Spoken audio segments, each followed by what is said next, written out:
Hello students, कैसे हैं आप सभी लोग। मैं हूं Liza Kishwar and welcome to power pages.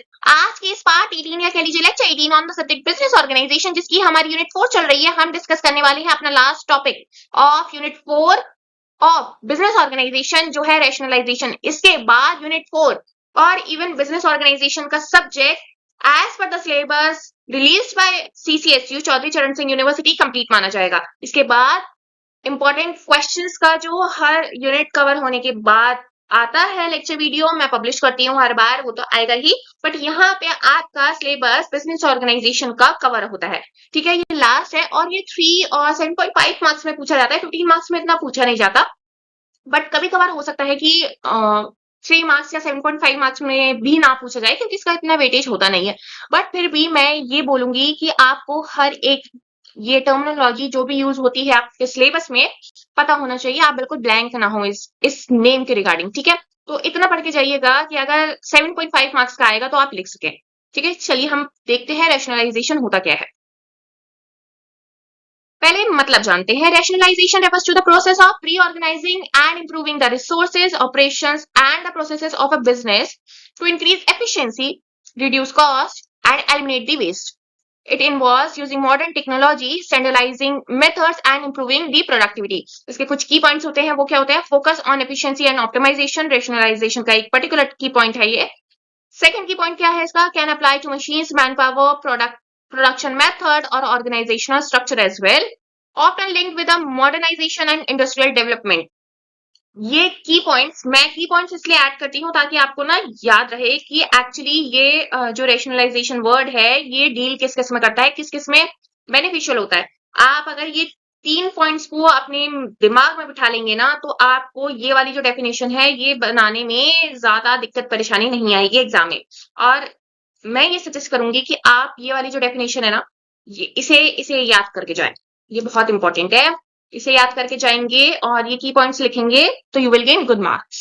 Okay, चलिए ऑब्जेक्टिव्स देखते हैं। इंक्रीज एफिशिएंसी होता है इसका, optimise use of machine, labour and materials.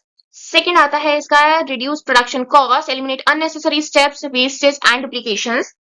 Third आता है standardise production, introduce uniform methods and quality standards, improve productivity. इसका नेक्स्ट ऑब्जेक्टिव है, इसमें क्या क्या आता है? Produce more output with the same resources, modernise operations, use updated technology and machinery. ये भी एक बहुत इंपॉर्टेंट ऑब्जेक्टिव होता है रैशनलाइजेशन का। अब इसके कुछ मेरिट्स या एडवांटेजेस की बात कर लेते हैं। Reduce production cost and wastage, main point. Increase efficiency and output, improve product quality and consistency, encourage use of modern technology and methods, better utilization of manpower and resources। ये इसका main point है, main merit है, आप याद रखिएगा। Second बात करते हैं इसके डीमेरिट्स या कह लीजिए डिसएडवांटेजेस की। High initial cost of modernisation इसमें लगता है, इसलिए बहुत लोग इसे प्रेफर नहीं कर पाते। may lead to unemployment due to machinization। जब हर काम मशीन से होगा तो मैन पावर तो कहीं ना कहीं होगी ना अनएम्प्लॉय। उसके बाद क्या होता है? Resistance from employees due to change in work method. Last इसका डीमेरिट क्या है? Requires training and adaptation to new system. Without training आप नई मशीन्स को नहीं समझ सकते जब तक आपको ट्रेनिंग नहीं दी जाती। और अगर मान लीजिए कि कोई ऐसा एम्प्लॉय है जो नहीं समझ पा रहा है उसे, तो उसे अनएम्प्लॉयमेंट का, उसे टर्मिनेशन का, उसे जॉबलेस होने का एक खतरा रहता है। ओके, चलिए प्रिंसिपल्स ऑफ रैशनलाइजेशन, ये बहुत इंपॉर्टेंट है, आप याद रखेंगे। कुछ प्रिंसिपल्स होते हैं, principle of efficiency, principle of economy, principle of standardisation, principle of modernisation, principle of simplification, principle of flexibility. ये इसके कुछ प्रिंसिपल्स हैं जो मैंने ऐड करे हैं, आप इन्हें एक बार गो थ्रू कर लेंगे और ये हमेशा जब भी 7.5 मार्क्स में या इवन 15 मार्क्स में रेयरली अगर ब्लू मून पूछा जा सके तो इसे आप इंक्लूड करेंगे। ठीक है, चलिए टॉपिक समअप करते हैं अपना बिजनेस ऑर्गेनाइजेशन का यूनिट 4 का लास्ट टॉपिक समअप करते हैं। हमने इस टॉपिक में क्या पढ़ा? रैशनलाइजेशन पढ़ा।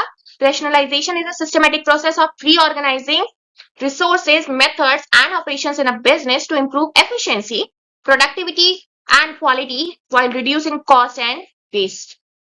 इसके ऑब्जेक्टिव्स हमने देखे, इसके ऑब्जेक्टिव्स में क्या क्या इंक्लूड है? Increasing efficiency, standardisation production, modernising operations, while it offers benefits like cost reduction, better productivity and improved quality, it can be high initial cost. Okay, तो जरूरी नहीं है कि हर एक बिजनेस रैशनलाइजेशन की तरफ जाए, क्योंकि इसमें हाई इनिशियल कॉस्ट इंक्लूड होती है, पॉसिबल अनएम्प्लॉयमेंट होता है और एम्प्लॉय रेजिस्टेंस भी होता है, क्योंकि विदाउट ट्रेनिंग आप नई मशीन्स को नहीं समझ सकते, और जिसने नहीं समझा उसको हाई चांस होता है जॉबलेस होने का। इसके कुछ की प्रिंसिपल्स हमने देखे हैं: efficiency, economy, standardisation, modernisation, simplification and flexibility. इसके कुछ की प्रिंसिपल्स होते हैं जो आपको दिमाग में याद रखने हैं।